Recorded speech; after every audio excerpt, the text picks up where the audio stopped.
Hello friends, నేను మీ గోదావరి అబ్బాయిని RR Godavari Telugu మన యూట్యూబ్ ఛానల్. ఫ్రెండ్స్, మాకు సమ్మర్ వచ్చిందంటే చాలు మా గ్రామాలలో ఉన్న అన్ని గ్రామ దేవతలకు ఉత్సవాలు నిర్వహిస్తూ ఉంటారండి.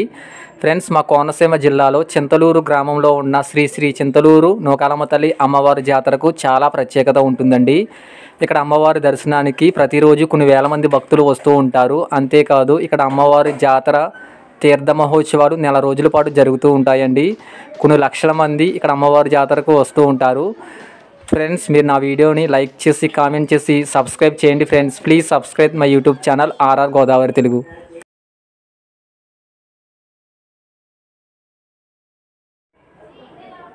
ఫ్రెండ్స్, మా కోనసీమ జిల్లా ఆలమూరు మండలం గౌతమి నది తీరాన చింతలూరు గ్రామంలో చింతలు తీర్చే తల్లిగా వెలిసిన అమ్మవారు చింతలూరు నూకాలమ్మ తల్లి అండి. ఇక్కడ అమ్మవారిని చింతలూరు నూకాంబిక అని కూడా పిలుస్తారు. ఫ్రెండ్స్, శ్రీ చింతలూరు నూకాలమ్మ తల్లి అమ్మవారి యొక్క ఆలయ చరిత్ర ఏమిటో ఇప్పుడు తెలుసుకుందాం. అమ్మవారి ఆలయానికి 3 దశాబ్దాలకు పైగా చరిత్ర కలిగిన దేవాలయం అండి. ఫ్రెండ్స్, ఆ గ్రామానికి దక్షిణ దిశగా ఉండే పాల చెట్టు త్వరలో అమ్మవారి విగ్రహం ఉన్నదని, ఆ గ్రామం కర్ణం గారికి అమ్మవారు కలలో దర్శనమిచ్చి తనకు ఆలయం నిర్మించమని, అలాగే అమ్మవారు యొక్క విగ్రహం బయటకు తీసిన తర్వాత ఆ విగ్రహాన్ని అరటి చెట్టు నారతో ఉయ్యాల చేసి ఆ ఉయ్యాలలో ఊపిన తరువాత తన మూల విగ్రహం ఎక్కడ పడుతుందో ఆ స్థలంలో విగ్రహ ప్రతిష్టాపనతో పాటు ఆలయం నిర్మించాలని కోరిందంటండి. అప్పుడు గ్రామస్తులందరూ కలిపి పిఠాపురం మహారాజు గారి ఆర్థిక సహాయంతో ఆలయం నిర్మాణం జరిగినట్లు చారిత్రక ఆధారాలు అయితే చాలా ఉన్నాయండి. ఫ్రెండ్స్, మీరు నా వీడియోని లైక్ చేసి కామెంట్ చేసి సబ్స్క్రైబ్ చేయండి. Friends, please subscribe my YouTube channel RR Godavari Telugu. Friends, Shri Chintaluru Nookalamma తల్లి అమ్మవారు మూల విగ్రహం ఉన్న పాల చెట్టు 1962 వరకు ఉన్నట్లు గ్రామ పెద్దలు చెబుతూ ఉంటారండి. అమ్మవారు చంటి పిల్లలను చల్లగా చూసే తల్లిగా ఇక్కడ కొలుస్తూ ఉంటారు. చంటి బిడ్డలతో ఉమ్మడి ఉభయ గోదావరి జిల్లాల నుండి వచ్చిన భక్తులు తమ బిడ్డలకు భారారిష్టాలు నివారణకు కాగడాలు అయితే ఇక్కడ వెలిగిస్తూ ఉంటారండి. ఫ్రెండ్స్, అంతేకాదు ఇక్కడ వారకొళ్ళు పోయిస్తారు, అలాగే తుళ్ళు బిళ్ళ కూడా తీయిస్తారండి. ఫ్రెండ్స్, ఒకసారి మీరు కూడా చూడండి. ఫ్రెండ్స్, అంతేకాదు ఇక్కడ జాతర పండుగ సందర్భంగా అమ్మవారి నృత్యాలు, సాంస్కృతిక కార్యక్రమాలు, బుట్టబొమ్మలు, బాణాసంచ కార్యక్రమాలు, తోలుబొమ్మల ఆటలు నెల రోజుల పాటు ఇక్కడ తీర్థం ఎంతో అంగరంగ వైభవంగా జరుగుతుందండి.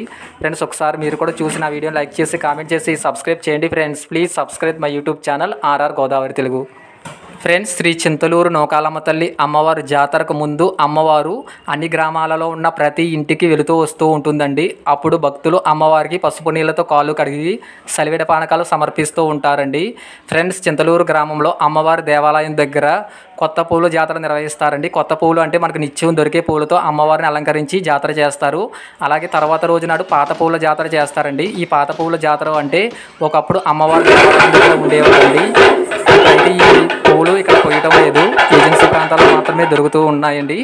అప్పుడు ఏజెన్సీ వాళ్ళు అమ్మవారి జాతరకు అక్కడ నుండి పూలను పంపిస్తూ ఉంటారు. వాటిని మోదుగు పూలు అని కూడా అంటారండి. ఫ్రెండ్స్, కొత్త పూల జాతర పాత పూల జాతర అయిన తర్వాత అమ్మవారు పుట్టినిల్లు అయిన సూర్యాపేటలో అమ్మవారికి ఎంతో అంగరంగ వైభవంగా పెద్ద జాతర నిర్వహిస్తారు అండి. ఫ్రెండ్స్, సూర్యాపేట చింతలూరు గ్రామం నుండి సూర్యాపేటకు 2 కిలోమీటర్ల దూరంలో ఉంటుందండి. చింతలూరు గ్రామం నుండి అమ్మవారిని బాజా భజంత్రీలతో తీసుకెళ్తూ సూర్యాపేటలో జాతర నిర్వహిస్తారండి. సూర్యాపేటలో జాతర అయిన తర్వాత రోజునాడు చింతలూరు గ్రామంలో అమ్మవారికి పెద్ద జాతర నిర్వహిస్తారండి. ఈ జాతర చూడడానికి అన్ని గ్రామాల నుండి భక్తులు వస్తూ ఉంటారు. ఫ్రెండ్స్, ఒకసారి మీరు కూడా చూసి నా వీడియోని లైక్ చేసి కామెంట్ చేసి సబ్స్క్రైబ్ చేయండి. Friends, please subscribe my YouTube channel RR Godavari Telugu.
से रख देगा।